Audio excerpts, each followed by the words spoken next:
사무엘상 강의 55번째 시간으로 다시 찾아온 시험이라는 제목으로 말씀을 보겠습니다. 성도는 일생 내내 시험을 지나가게 되어 있습니다. 물론 이 시험은 하나님의 계획 안에서 우리가 얼마나 성장하였는가를 점검하는 그런 과정으로 주어지는 것이죠. 그런데 그 하나님의 계획 안에 또 마귀가 성도를 유혹하고 핍박하는 그런 시험의 도구로 자주 사용됩니다. 그런데 아주 다양한 시험을 일생 내내 경험하는 것이 아니라 대부분 비슷한 시험을 반복해서 경험하게 되는 것이 일반적입니다. 돈에 대해서 한번 시험을 통과하고 나면 그 다음에 이제 다른 종류의 시험이 오는 게 아니라 그 다음에도 비슷한 종류의 돈과 관련한 시험을 계속 겪게 되고요. 또 감정과 관련해 분노를 억제하지 못하는 사람은 또 그 분노가 자주자주 드러나고 또 실패하며 또 그 과정을 자주 경험합니다. 그런데 오늘 본문에 나오는 다윗도 바로 앞인 24장에서 경험한 것과 같은 똑같은 종류의 시험을 경험합니다. 25장 사이를 두고 24장과 26장에 거의 같은 내용의 시험이 등장하죠. 사울이 3,000명의 특공대를 데리고 다윗을 잡으려고 쫓아온 것이나 또 사울이 자기를 방비할 그런 아무런 조치를 취하지 못하고 무방비 상태에 놓인 것이나 아니면 다윗이 사울을 죽여 이 고통스러운 상황을 끝낼 수 있는 그런 기회가 찾아온 것이나 그렇지만 다윗이 사울을 죽이지 않고 그를 살려보냈던 상황이나 또 이 모든 상황을 안 사울이 자신의 잘못을 뉘우친 이 모든 일들, 아니 두 개의 사건이 거의 똑같다라고 생각할 정도로 비슷합니다. 그래서 심지어는 어떤 사람들은 이 두 개의 사건이 다른 것이 아니라 하나의 사건을 후대에 이렇게 기억해서 기록하다 보니까 어떤 사람은 이런 일이 벌어졌다라고 얘기를 했고 어떤 사람은 저런 일이 벌어졌다고 얘기해서 약간의 차이점이 있는 사실 하나의 사건을 다시 기록한 것이다라고까지 이야기하는 경우도 있습니다. 그런데 영적으로 보면 이 사건은 반드시 이렇게 두 번의 사건이 기록되는 것이 아주 정상적입니다. 왜냐하면 성도의 삶에서도 이렇게 반복되는 시험을 통해 하나님이 성도가 어떻게 성숙해 나가는지 이 시험을 사용하고 계시기 때문이죠. 그렇다면 왜 같은 시험을 당하나요? 첫 번째로 시험하는 내용이 같기 때문입니다. 1절 말씀입니다. 10사람이 기브아에 와서 사울에게 말하여 이르되 다윗이 광야 앞 하길라산에 숨지 아니하였나이까 하매 10사람들은 앞에서처럼 또 다윗을 고발합니다. 바로 사무엘상 23장 19절에서도 똑같은 구절이 나옵니다. 그때 10사람들이 기브아에 이르러 사울에게 나와 이르되 다윗이 우리와 함께 광야 남쪽 하길라산 숲을 요새에 숨지 아니하였나이까? 이 10사람들은 도대체 왜 자꾸 이렇게 다윗을 고발하는 것일까요? 이 10사람들은 다윗과 같은 지파 출신인 유다 지파 사람들입니다. 이 하길라라고 하는 곳은 바로 이 10사람들이 살고 있는 곳과 아주 가까운 광야 지역이었죠.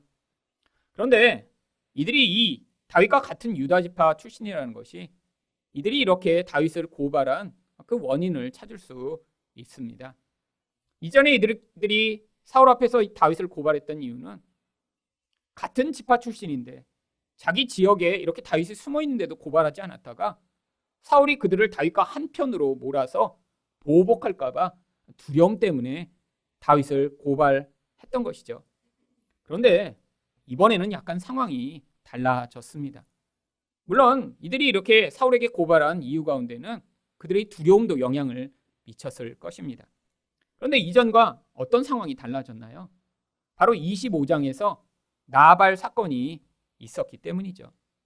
여러분, 이 나발이 이 상황이 벌어진 뒤에 죽임을 당합니다. 그리고 이후에 어떤 일이 벌어졌나요? 나발의 아내였던 아비가일이 다윗과 결혼을 했죠. 아니 이것이 10사람들과 도대체 무슨 관련이 있죠? 아주 큰 관련이 있습니다. 여러분, 나발은 엄청난 부자였습니다. 근데 그가 죽자 그 재산이 누구의 것이 되었나요? 바로 그 아내인 아비가일에게 바로 그 재산이 상속된 것이죠. 그러니까 이 10사람들은 어떤 기대를 했을까요?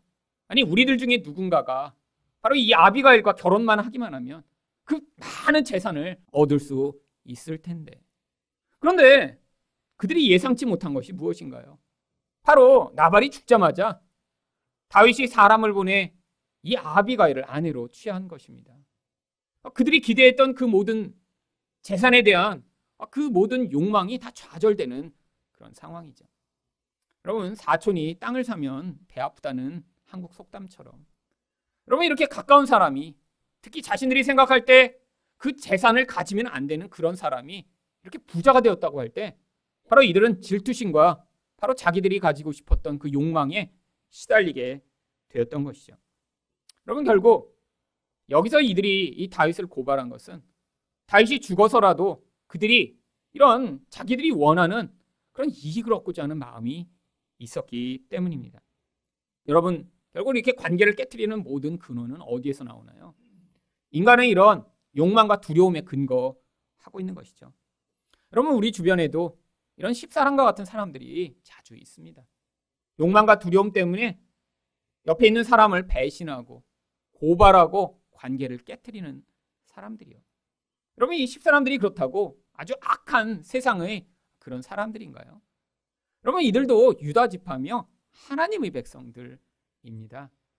결국 하나님의 백성들 사이에서도 이런 욕망과 두려움에서 벗어나지 못하면 다른 사람들을 시험에 빠뜨리고 배신하고 관계를 깨트리는 일들이 벌어지는 것이죠. 여러분, 다윗 입장에서는 어떤 생각이 들까요? 야, 이 10사람들만 없으면 내가 이렇게 아주 고통스럽게 힘들지는 않을 텐데. 여러분, 그런데 하나님이 그런 사람들을 통해서 바로 이 시험의 환경과 과정을 지나가게 만드시는 것이죠. 여러분, 하나님의 목적이 다윗이 광야에서 한 번도 들키지 않고 잘 숨는 게 하나님이 다윗을 광야로 보내신 목적인가요? 아닙니다. 광야에 숨어 있지만 그 광야 가운데 끊임없이 이렇게 두려움을 자극하는 상황들을 통해 이 다윗 안에 존재하는 옛사람이라고 하는 그 실체가 잘려나가고자 하시는 것이 하나님의 목적이었죠. 만약에 다윗이 이렇게 숨어 있는 것이 그래서 누구로부터 공격당하지 않고 보호받는 것이 하나님의 목적이었다면 아마 다윗이 모압으로 도망갔을 때 다시 이 유다 광야로 돌아오라고 하나님 명령하시지 않았을 것입니다. 왜? 이웃나라까지 도망갔는데 사울이 어떻게 할 수 없죠. 근데 하나님이 이 광야로 일부러 다윗을 보내신 이유는 그 광야에서 단순히 숨어 있는 것이 아니라 이러한 자극들을 통해 다윗 안에 존재하는 바로 이 욕망과 두려움에 매인 어떤 존재를 하나님이 잘라내시고자 하신 것이죠. 그렇기 때문에 이 상황은 점점 어떻게 진행되어 가나요? 다윗 안에 있는 이 두려움을 또 자극하여 그 두려움이 어떠한 힘을 가지고 있는지 보여주는 방식으로 드러나기 시작합니다. 2절 말씀입니다. 사울이 일어나 십광야에서 다윗을 찾으려고 이스라엘에서 택한 사람 3,000명과 함께 십광야로 내려가서 사울이 광야 앞 하길라산 길가에 진친이라. 여러분, 이것도 앞에서 벌어진 사건과 똑같은 것이죠. 3,000명의 특공대가 찾아온 것입니다. 여러분, 이거 얼마나 무서운 상황인가요? 3,000명이 나를 잡으려고 특별히 준비하고 이렇게 쫓아다닌다니요. 그런데 이 똑같은 상황이 사무엘상 24장 2절에도 나옵니다. 사울이 온 이스라엘에서 택한 사람 3,000명을 거느리고 다윗과 그의 사람들을 찾으러 들염소 바위로 갈새. 여러분, 이런 상황이 됐을 때 어떻게 반응하는 것이 가장 일반적인가요? 바로 이전에 다윗이 반응했던 방식대로 반응하는 것이 가장 일반적입니다. 바로 앞장에서 다윗은 어떻게 반응했었나요? 사무엘상 25장 3절입니다. 다윗과 그의 사람들이 그 굴 깊은 곳에 있더니. 여러분, 3,000명이 이 다윗을 잡으려고 쫓아오니까 다윗은 두려움에 사로잡혀 굴 속에 숨어, 야, 조심해. 아무 소리도 내지 마봐. 지금 이 사울이 지나갈 때까지 우리가 여기서 피해야 돼 라고 지금 벌벌 떨고 있었겠죠. 여러분, 그런데 이번에는 상황이 변합니다. 아니, 아주 똑같은 상황이에요. 하나도 달라진 것이 없는데 이제는 다윗이 굉장히 적극적이 됩니다. 그래서 3절 하반절에서 다윗은 어떻게 반응하나요? 다윗이 광야에 있더니 사울이 자기를 따라 광야로 들어옴을 알고 이에 다윗이 정탐꾼을 보내어 사울이 과연 이런 줄을 알고. 그러면 직접 정탐꾼을 보냅니다. 구체적으로 확인하기 위해서예요. 남에게 들은 소문만으로도 옛날에는 떨며 굴에 가서 숨었는데 이제 자기가 정확하게 객관적으로 상황을 살펴보기 위해 정탐꾼을 보내 그 구체적 상황들을 살펴보게 한 것이죠. 여러분, 그런데 그 다음에는 이전과는 전혀 다른 반응을 점점 하기 시작합니다. 5절입니다. 다윗이 일어나 사울이 지친 곳에 이르러 사울과 네르의 아들 군사령관 아브넬이 머무는 곳을 본즉. 여러분, 직접 다윗이 찾아가서 눈으로 확인할 수 있는 자리까지 지금 찾아가기 시작합니다. 얼마나 위험한가요? 지금 이 다윗을 잡으려고 3,000명이 와서 지금 진을 치고 있는데 눈으로 저 사람들 저기 있구나. 사울도 있네. 저기 저 군대 장관도 있잖아. 라고 확인할 수 있는 데까지 지금 찾아가기 시작한 것이죠. 근데 여기까지는 그래도 이해가 됩니다. 왜요? 몰래 가서 들키지 않은 채로 확인까지 하고 올 수는 있는데 6절에서 어떤 일을 하나요? 이에 다윗이 햇사람 아히멜렉과 수리아의 아들 요압의 아우 아비새에게 물어 이르되 누가 나와 더불어 진영에 내려가서 사울에게 이르겠느냐 하니 아비새가 이르되 내가 함께 가겠나이다. 그럼 이건 하지 않아도 될 일 아닌가요? 그럼 멀리서도 지금 온 거 확인했잖아요. 사울이 뭐 하고 있는지 다 봤습니다. 그런데 그것에 멈추지 않고 이제 거기까지 직접 가겠대요. 이거 너무 무모해 보이지 않나요? 이전에는 굴 속에 숨어 벌벌벌벌 떨던 다윗이었는데 이제는 이렇게 사울을 직접 찾아가 그 눈앞에 있는 데까지 찾아가고자 하는 이런 담대함을 보입니다. 여러분, 이게 바로 반복되는 시험을 통해 성장하고 있는 이 다윗의 모습을 보여주는 것이죠. 여러분, 다윗은 두려움이 없나요? 아닙니다. 여러분, 그 강한 두려움이 그 영혼 안에서 그를 요동하게 했기 때문에 바로 25장에서 나발이 그를 도발했을 때 그가 그렇게 무섭게 반응했던 것이죠. 여러분, 나발이 음식을 주지 않겠다고 하며 모욕했을 때 다윗이 어떻게 반응했었나요? 사무엘상 25장 22절을 보시면 내가 그에게 속한 모든 남자 가운데 한 사람이라도 아침까지 남겨두면 하나님은 다윗에게 벌을 내리시고 또 내리시길 원하노라 하였도다. 여러분, 이게 바로 사울과 같은 모습입니다. 여러분, 사울의 본질은 무엇인가요? 눈에 보이는 자기 힘을 기반으로 살아가는 거예요. 근데 그 힘이 지금 사울에 비해서는 약하니까 어떻게 반응했어요? 두려움에 벌벌 떱니다. 그런데 나발에 대해서는 어떻게 반응해요? 자기가 나발보다 힘이 센 거예요. 왜? 자기와는 지금 600명의 군사들이 함께 있습니다. 그러니까 나발보다는 힘이 강하니까 자기 힘에 기반해 나발은 죽여버리겠다라고 지금 주장하고 있는 것이죠. 여러분, 이게 바로 사울과 같은 모습입니다. 눈에 보이는 힘으로 말미암아 자기 존재의 기반을 삼고 그래서 무엇인가 나보다 강한 자 앞에서는 벌벌벌벌 떨며 나보다 약한 자 앞에서는 맹렬하게 보복하려고 하는 이런 모습이요. 여러분, 그런데 이런 모습을 보였던 다윗, 바로 시험에 실패했던 것이죠. 그런데 이 시험에 실패한 것이 아니라 하나님이 그러한 과정으로 다윗의 인생을 인도하셨던 것입니다. 왜요? 여러분, 이런 두려움과 욕망에 매여 있는 본질은 우리 영혼의 깊은 곳에 자리하고 있습니다. 평소에는 잘 드러나지 않아요. 그 사람이 진짜 뭐를 의존하고 있는지, 무엇이 그의 진짜 우상인지 평소에는 잘 나타나지 않습니다. 근데 언제 나타나나요? 이런 강렬한 자극이 있을 때, 누군가 모욕하고 누군가 나를 힘들게 만들었을 때, 누군가 내 화를 돋구었을 때, 그때 그 본질 안에 있던 그 무서운 옛사람이 튀어올라오기 시작하는 것입니다. 사울 앞에서는 무서워 벌벌 떨던 다윗이었지만 자기보다 힘이 약한 자가 마땅히 나를 도왔어야 할 자가 이렇게 모욕하니까 나발뿐 아니라 그에게 속한 모든 자를 다 죽여버리겠다라고 하는 이런 무서운 사울과 같은 모습으로 반응하는 이 모습이에요. 근데 바로 이 모습이 하나님이 시험을 통해 드러나게 하시고자 하는 거예요. 여러분, 그러니까 이 나발은 어떤 존재였나요? 이 나발이란 나쁜 놈으로 하나님이 그를 사용하셔서 이 다윗 안에 있던 사울을 드러내게 만드신 하나님의 도구였던 것이죠. 여러분, 우리 인생 가운데 사실 나발과 같은 사람 만나게 되는 게 당연합니다. 그러면 어떤 사람 때문에 화나는 적이 있으시죠? 어떤 사람이 배신해서 여러분 분노하시기도 하고요.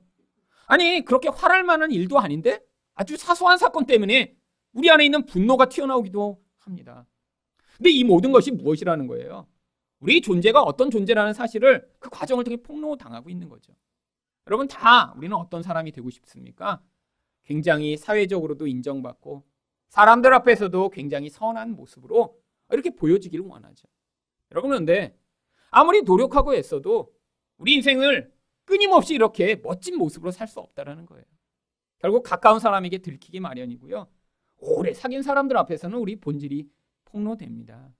근데 그때마다 우리는 어떻게 반응해요?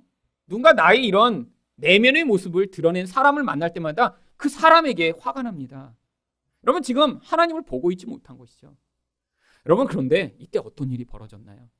바로 이렇게 자기에게 마음에 안 드는 자들을 다 죽여버리고 싶은 그 열망에 사로잡혀 사람들과 함께 이 나발을 죽이려 가고 있는데 그때 아비가일을 만나게 된 것이죠. 여러분, 아비가일이 이 다윗을 향해 사실 했던 이야기의 핵심은 그가 그때까지 바라보고 있지 못하던 하나님을 볼 수 있도록 해준 것입니다. 근데 하나님이 무엇을 바라보게 만들었나요? 첫 번째로 사무엘상 25장 28절을 보시면 여호와께서 반드시 내 주를 위하여 든든한 집을 세우시리니 이는 내 주께서 여호와의 싸움을 싸우시며. 여러분, 이 다윗이 이렇게 분노한 진짜 이유는 자기 일가족이 다 멸망당할까 봐 두려워서였습니다. 두려움 때문에 지금 요동하고 있는데 먹을 거 안 주니까 화났던 거죠. 여러분, 그래서 이 아비가일은 바로 하나님의 지혜로 그 이야기를 해준 거예요. 하나님이 당신의 집을 세워주실 것이라고요. 당신이 힘으로 당신의 집을 지키고 당신 부모님을 보호하고 당신 형제들을 지키는 게 아니라 하나님이 그 일을 하실 것이라고요. 여러분, 그리고 또 아비가일이 사무엘상 25장 29절 상반절에서 무엇을 이야기하나요? 사람이 일어나서 내 주를 쫓아 내 주의 생명을 찾을지라도 내 주의 생명은 내 주의 하나님 여호와와 함께 생명싸개 속에 쌓였을 것이요. 여러분, 두려움의 가장 본질에 있는 것은 무엇인가요? 죽음에 대한 두려움입니다. 내 인생이 이렇게 사울에게 죽임을 당하면 끝이 날 텐데 얼마나 허무할까요? 여러분, 그런데 이 아비가일이 무슨 이야기를 해줬어요? 당신 생명이 하나님이 생명을 담아놓는 그런 보자기 안에 담겨 있다고요. 그러니까 어떤 사람도 하나님이 당신을 보호하고 있으니까 절대로 해할 수 없다고요. 마지막으로 29절 하반절에서는 무슨 이야기를 해줬습니까? 내 주의 원수들의 생명은 물매로 던지듯 여호와께서 그것을 던지시리이다. 하나님이 원수를 처리하듯 물매로 다 날려버리실 테니까. 마치 과거에 하나님이 골리앗을 그렇게 무찌르게 하신 것처럼 하나님이 하실 것이다 라는 사실을 일깨워 준 것입니다. 여러분, 다윗이 이 말씀을 통해 그가 잠시 망각했던 하나님을 다시 기억하기 시작했던 것이죠. 여러분, 우리 옛사람은 하나님 말씀에 반응할 수 없습니다. 여러분, 이게 말씀을 계속 들어 우리의 일상적인 기반을 넘어선 하나님의 은혜의 말씀이 우리 생각과 마음을 지배하도록 해야죠. 여러분, 그래서 우리가 믿음을 가지게 되면 그때 어떤 일이 벌어지나요? 바로 하나님이 직접 일하시는 것들을 경험하게 됩니다. 여러분, 그게 바로 사무엘상 25장 38절에서 일어난 일입니다. 한 열흘 후에 여호와께서 나발을 치심에 그가 죽으니라. 여러분, 다윗이 맞아. 하나님이 나를 보호하시지 내가 직접 내 힘으로 보복할 필요가 없지라고 그때 깨닫고 났더니 하나님이 그의 인생에 개입해 오시는 거예요. 물론 우리 인생에도 열흘마다 하나님이 이렇게 개입해 오시면 참 좋겠습니다.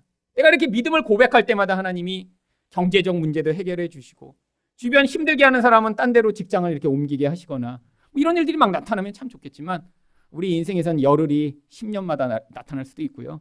우리가 믿음을 진짜 성장해 나가는 수준에서 하나님의 계획대로 개입해 오시는 거예요. 여러분, 이렇게 열흘 만에 안 나타난다면 어떻게 생각하셔야 돼요? 아직 내가 믿음을 못 갖고 있구나. 아직도 내 안에서는 하나님이 그런 상황만 지나가게 만드시면 여전히 사울처럼 반응하게 되겠구나라고 깨달으시면 됩니다.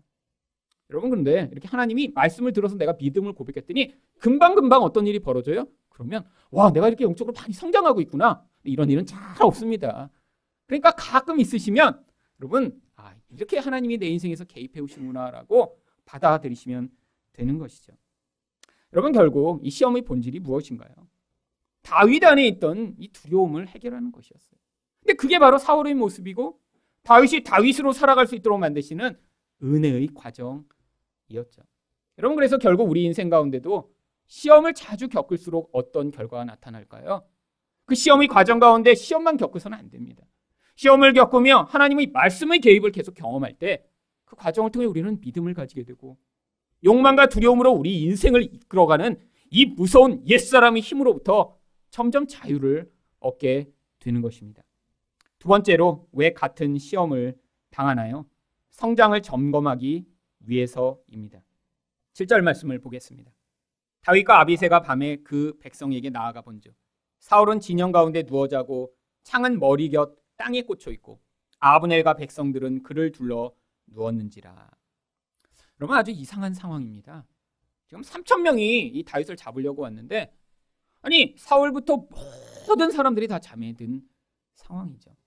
여러분, 근데 이게 우연이 아니라 하나님이 이렇게 하셨음을 12절에서 이렇게 이야기합니다. 여호와께서 그들을 깊이 잠들게 하셨으므로 그들이 다 잠들어 있었기 때문이었더라. 여러분, 그런데 이것을 하나님이 하셨다라고 발견할 수 있나요? 여러분, 성경이 이런 구절을 써놓지 않았으면 정말 이상한 일이네. 아니 왜 이렇게 잠들었지? 아니 누가 수면제를 탔나? 아니 정말 아주 이상한 상황이 벌어진 거예요. 여러분, 근데 왜 하나님이 이런 상황을 만드셨나요? 여러분, 시험을 하나님 주시고 계신 거예요. 무엇을 위한 시험이요? 사울을 이렇게 다 잠들게 만드신 뒤에 이 다윗의 본질이 어떠한 것인가를 지금 드러내시고자 하는 것이죠. 여러분, 바로 이런 상황이 되니까 같이 있던 아비새가 바로 이 기회를 잡습니다. 8절입니다. 아비새가 다윗에게 이르되 하나님이 오늘 당신의 원수를 당신의 손에 넘기셨나이다. 그러므로 청하노니 내가 창으로 그를 찔러서 단번에 땅에 꽂게 하소서. 내가 그를 2번 찌를 것이 없으리다 하니. 그러면 하나님이 이렇게 하셨잖아요. 그러니까 이 아비새 눈에는 그게 기회인 거죠. 어떤 기회요? 하나님이 이 원수를 자기 힘으로 처단할 기회를 주셨다라고 생각한 거죠. 여러분, 근데 여기서 지금 계속 드러나는 게 무엇인가요? 이 아비새는 믿음이 없는 자입니다. 그러니까 자기 힘이 주어져서 그 힘으로 자기 인생의 고통과 어려움을 해결할 수 있다면 얼마든지 할 수 있는 거죠. 여러분, 근데 성도도 늘 그렇게 살아갑니다. 자기에게 조금만 힘이 있으면 그 힘으로 자기 문제를 해결하고 싶은 게 우리들이에요. 여러분, 그것 자체를 하지 않을 수 없습니다. 근데 이런 때가 있어요. 내게 힘이 주어졌는데도 그 힘만으로 그것들을 해결할 수 없는 그런 상황들이요. 여러분, 특별히 그리고 하나님이 우리가 믿음이 성장해 나갈수록 어떤 기회들을 주시나요? 아니 내가 힘을 가졌는데도 그 힘으로 스스로 해결하지 아니하고 하나님의 인도하심에 맡겨나갈 수 있는 사람이 되는 것을 우리 인생 가운데 테스트를 하기를 원하시는 것이죠. 여러분, 자기 힘으로 해결할 수 있는 문제를 해결하지 않기 위해서는 뭐가 필요합니까? 그러면 희생해야 돼요. 포기해야 돼요. 여러분, 자기가 할 수 있는 그 능력을 내려놓아야 합니다. 이것처럼 어려운 일이 어디 있나요? 내가 당장에 해결할 수 있는 문제를 해결하지 않고 계속 가면 이 고통이 계속되는 거 아니에요. 그런데도 불구하고 하나님이 더 선명한 뜻을 받아들여 반응하고자 하는 것, 이게 바로 성숙한 사람의 태도라는 거예요. 쉽게 도망갈 수 있습니다. 문제를 해결하거나 다른 사람과의 관계를 끊어버릴 수 있죠. 근데 그렇게 하면 안 된다는 거예요. 왜요? 하나님이 그 과정을 통해 가르치시고자 하는 하나님의 뜻이 있으니까요. 그때 어떻게 반응해야 되는 거예요? 내가 내 스스로의 그 모든 것들을 결정할 수 있을 때에도 하나님 손안에 맡겨드리는 것입니다. 여러분, 다윗은 바로 이 나발과의 사건을 통해 그것을 배운 거예요. 그래서 9절에서 뭐라고 고백합니까?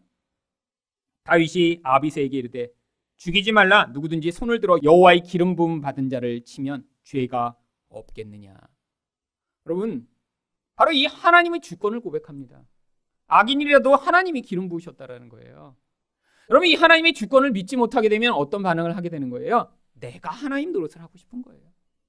여러분, 인생 가운데 우리가 힘들고 화나고 어려울 때 다 보면 내가 원하는 대로 뭐가 안 돼서 그래요. 근데 그때마다 뭐가 드러나는 것입니까? 내가 하나님처럼 되고 싶은 거죠. 내가 하나님이면 이렇게 하지 않을 텐데, 내가 하나님이면 이렇게 할 텐데. 여러분, 그런데 하나님이 분명히 계시며 하나님이 이 세상을 다스리시고 하나님이 모든 것에 필요에 따라 개입하신다고 진짜 믿는다면 내가 볼 땐 불합리하고 내가 볼 땐 이상해 보여도 그 하나님을 받아들이는 것입니다. 왜? 하나님은 우리보다 엄청나게 크신 분이거든요. 이 좁은 생각과 이해로는 판단할 수 없는데 하나님이 인생 가운데 그 고난과 고통과 문제들이 상황을 허락하시면서까지 하나님이 무엇인가 지금 일하고 계시다면 그 하나님의 주권을 인정할 때만 그 자리에서 우리가 반응하며 그 자리에서 내가 하나님처럼 되려고 하는 그 무서운 욕구를 벗어날 수 있는 것이죠. 여러분, 내 힘으로 내 인생을 살아가고 내 힘으로 무엇인가 해결하고 할 때마다 그게 잘 되나요? 여러분, 그래서 자꾸 더 강한 힘을 갖기를 원하는 것입니다. 근데 우리 인생에서 그렇게 힘이 잘 주어지지 않아요. 그러니까 대부분의 사람들은 어때요? 분노합니다. 분노해요. 여러분 신문 열 때마다 막 너무 화가 나세요? 그럼 지금 세상을 여러분 마음대로 하고 싶으신 거예요. 여러분, 그런데 진짜 하나님 노릇 심하게 하고 싶은 사람은 어떤 사람인 줄 아세요? 아니, 하나님이 계시다면 왜 세상에 이렇게 가난한 자들, 굶어 죽는 자들 그냥 놔두셔? 그래서 하나님 안 믿겠다고 하는 사람들도 있어요. 자기가 하나님이면 그렇게 안 하겠다라는 거죠. 그게 제일 무서운 악이에요. 그래서 여러분, 하나님은 하나님의 뜻과 목적을 가지고 세상을 운영하고 계십니다. 여러분, 우리가 그걸 다 받아들이지 못하니까 지금 힘든 거예요. 근데 여러분, 이해하지 못하더라도 성도라면 어떤 태도를 가져야 돼요? 그럼에도 불구하고 하나님의 뜻이 있으시겠지. 이 고난과 고통을 허용한 하나님의 뜻이 있으시겠지. 여러분, 근데 반드시 있는 거예요. 우리는 지금 이해하지 못합니다. 그러니까 답답하고 힘들죠. 물론 이 땅에서 그 답을 얻게 돼서 정말 이거였구나 완벽하게 알게 되는 경우는 없을 거예요. 여러분, 죽음의 순간에도 우리 가운데는 곤란함이 있고 이해할 수 없어서 답답함이 있는 채로 죽을지도 모릅니다. 근데 천국에 가면 더 이상 그럴 필요가 없어요.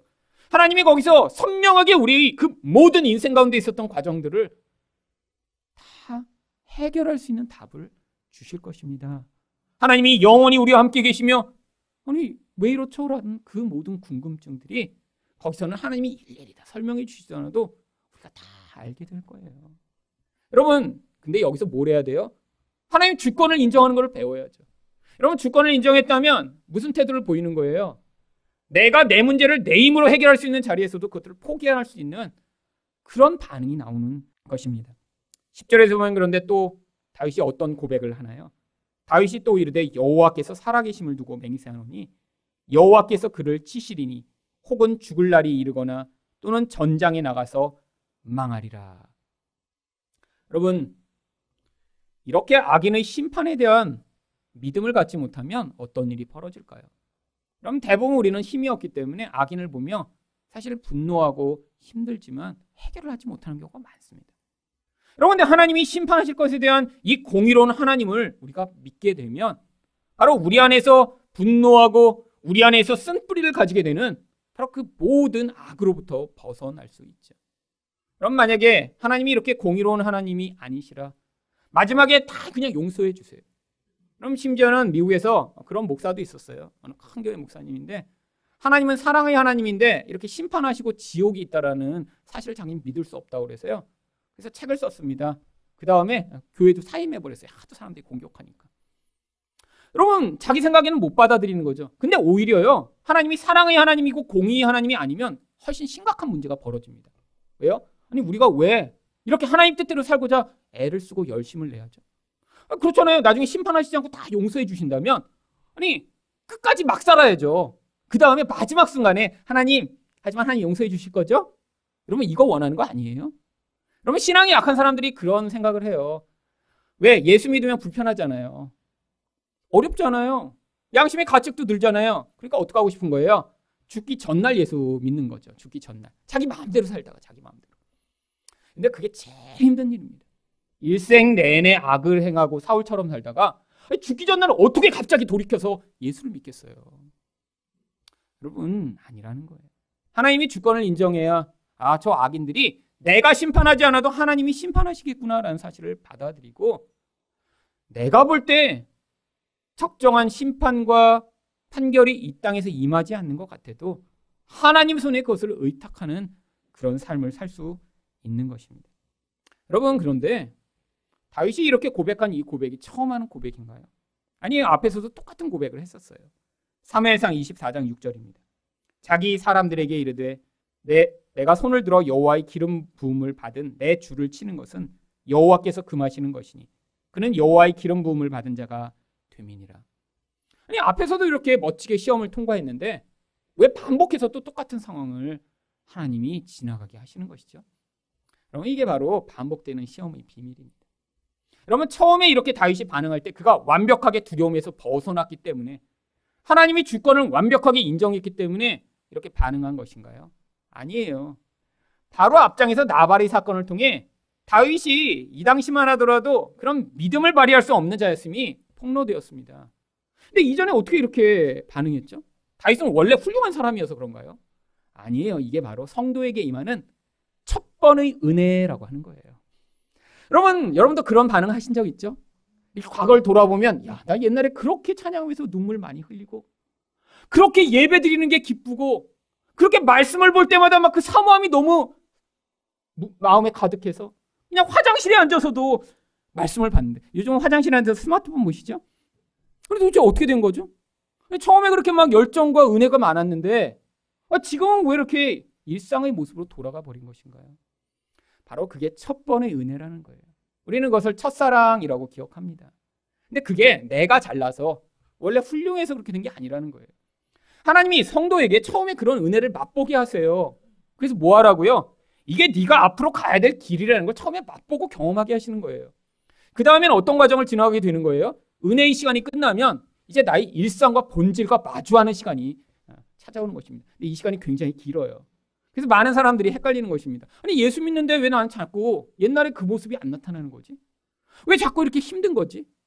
여러분, 이게 본질이에요. 결혼도 똑같잖아요. 여러분, 연애할 때 뭘 경험하셨어요? 그 짜릿함과 정말 그 만족을 잠깐 경험했습니다. 여러분, 근데 결혼하면서 뭘 경험하시죠? 여러분, 그 짜릿함으로 결혼했는데 이렇게 사세요? 30년 됐는데 자기 뭐 이렇게 하시면서 막 가슴이 막 이렇게 하세요. 여러분, 근데 그런 분들도 이전에 그런 적 하신 적이 있어요. 지금 여기 나이 드신 분들도 연애해서 결혼하셨잖아요. 대부분 중매로 하신 분들 거의 없는 것 같아요. 다 좋아한다고 결혼했습니다.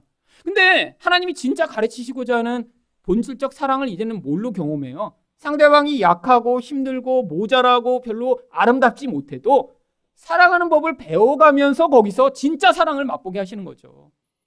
여러분, 하나님과의 관계도 그래요. 은혜가 막 몰려올 때 하나님을 향해 반응하고 막 기뻐하고 하나님만 사랑한다고 하는 그 고백, 그게 우리 본질이 아니에요.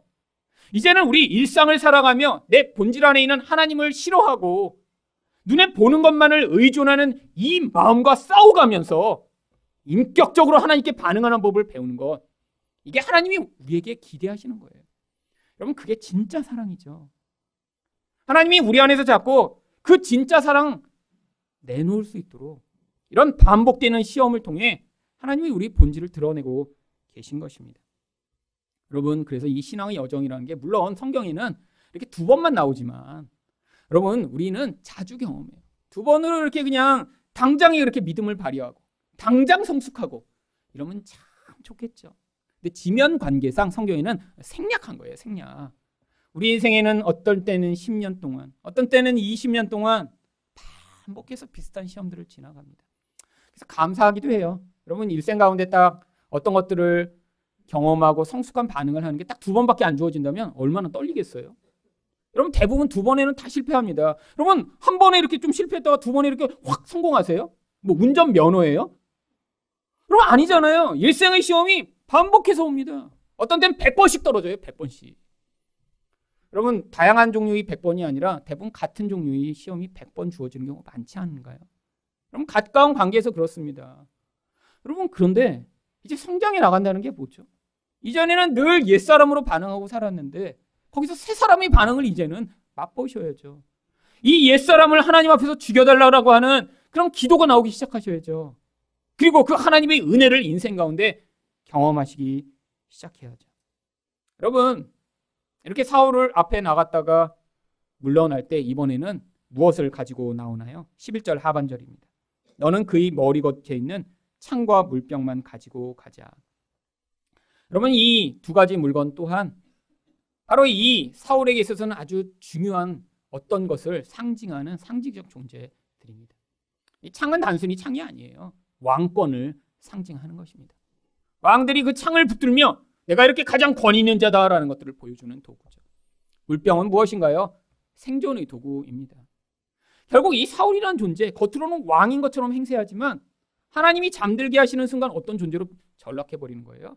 왕권도 뺏기며 생명도 스스로 유지할 수 없는 그런 아주 무방비한, 무능한 그런 존재임이 지금 드러나고 있는 것입니다. 여러분, 근데 우리들은 세상에서 그런 것을 의존해서 자기 왕권을 드러내고 자기 생명의 의존의 수단을 삼으려는 경우들이 얼마나 많이 있나요? 하나님이 그것들을 치워버리시면 이 사울처럼 이렇게 부끄러운 존재가 돼버릴 텐데요. 여러분, 성도의 일생 가운데 그래서 반복하는 시험이 주어지게 되어 있어요. 근데 여러분, 이 시험들은 그래서 우리를 성장케 하는 아주 큰 은혜를 가져옵니다. 여러분, 물론 시험에 들지 않게 기도하셔야죠. 근데 그때의 기도는 어떤 기도인가요? 시험에 들어 넘어져 여러분이 정말 이 사울과 같은 인생으로 살지 않도록 기도하는 것이죠.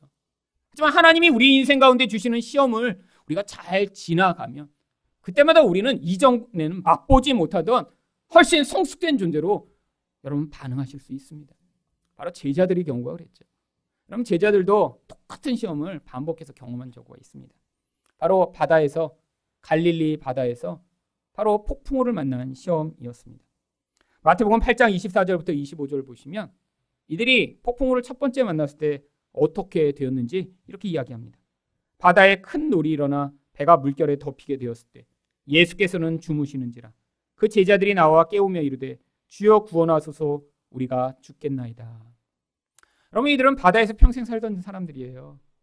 그런데 그들이 이전에 경험하지 못하던 이런 폭풍우를 만났더니 죽겠다라고 두려워하며 예수를 깨웁니다. 그래서 예수님이 어떻게 하세요? 마태복음 8장 26절에 보시면 예수께서 이르시되 어찌하여 무서워하느냐 믿음이 작은 자들아 하시고 곧 일어나사 바람과 바다를 꾸짖으시니 아주 잔잔하게 되었거든요. 여러분, 예수님이 같이 계신데도 벌벌 떨어요. 여러분, 예수님이 이전에 어떤 일을 행하셨나요? 그때 처음 만난 게 아니에요. 예수님이 죽은 자도 살리시는 거 이들이 봤습니다. 귀신을 쫓아내시는 것을 경험했어요. 안진뱅이가 일어나는 걸 보고요. 눈먼 자가 눈을 뜨는 것을 경험했어요. 그랬는데 예수님이 옆에 계신데도 이 생명을 위협하는 두려움의 상황에 처하니까 우리가 죽게 되었나이다 라고 예수를 깨우는 이 제자들의 모습이에요. 예수님이 어떻게 하세요? 바람과 바다야 잔잔하라라고 말씀을 하셨더니 잔잔하게 됩니다. 여러분, 그랬더니 제자들이 그때 어떻게 반응하나요? 와, 역시 우리 스승님 짱이네, 이렇게 반응을 했으면 참 좋았겠는데. 마태복음 8장 27절에 이렇게 이야기합니다. 그 사람들이 놀랍게 여겨 이르되 이가 어떠한 사람이기에 바람과 바다도 순종하는가? 이분 누구세요? 여러분, 제자들이 예수님과 몇 년 같이 산 다음에 누구세요? 누구세요 도대체? 여러분, 이게 바로 믿음 없는 우리들의 모습이죠. 인생 가운데 폭풍우가 몰려올 때 하나님이 옆에 계시다라는 거 많이 들었어요. 그럼 성령이 우리 안에 오시면 이제 떠나시지 않습니다. 근데 얼마나 두려워하나요? 여러분, 근데 또 똑같은 폭풍우를 또 경험합니다. 근데 이때 상황이 달라지죠. 어떻게 달라집니까? 예수님이 그들을 보내시고 제자들만 폭풍우를 경험해요. 마태복음 14장 22절과 24절입니다. 예수께서 즉시 제자들을 재촉하사 자기가 무리를 보내는 동안에 배를 타고 앞서 건너편으로 가게 하시고 배가 이미 육지에서 술이나 떠나서 바람이 거스름으로 물결로 말미암아 고난을 당하더라. 여러분, 두 번째 폭풍우가 벌어집니다. 제자들이 두려워 벌벌벌 떨죠. 그때 예수님이 멀리서 보시고 물 위를 걸어 오십니다. 그런데 예수님이 이번에는 바람과 바다를 향해 명령하지 않으세요. 어떻게 바람과 바다가 잔잔하게 됐나요? 마태복음 14장 32절입니다. 배에 함께 오름에 바람이 그치는지라. 아니, 말씀도 안 하셨는데 왜 바람이 그냥 그쳐버렸죠? 여러분, 이 폭풍우를 예수님이 보내셨기 때문이에요. 여러분, 제자들이 바다에서 그렇게 고통하고 죽을 것처럼 힘들었던 이유가 예수님이 그 폭풍우를 보내셨기 때문이에요. 마치 다윗이 사울의 진영에 들어갔을 때 모든 사람들이 하나님이 잠자게 하셨던 것처럼 바로 제자들도 어떠한 믿음의 성장을 위해 하나님이 그 모든 상황을 지금 주장하고 계시기 때문에 배에 오르자마자 그냥 바람이 멈춰버린 것입니다.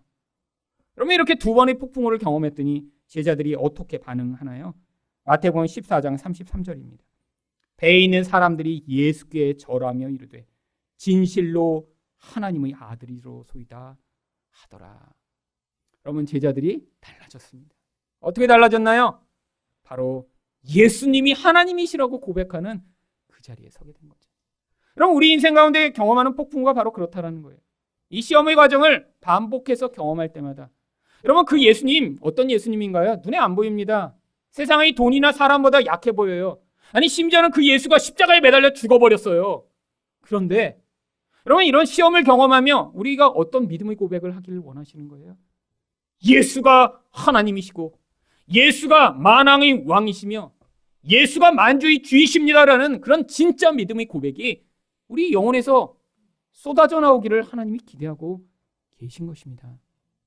여러분, 시험을 지나가실 때마다 이런 믿음의 성장을 이루심으로 우리 예수님만이 하나님이시며 구원자라는 사실을 고백하는 여러분이 되시기를 축원드립니다.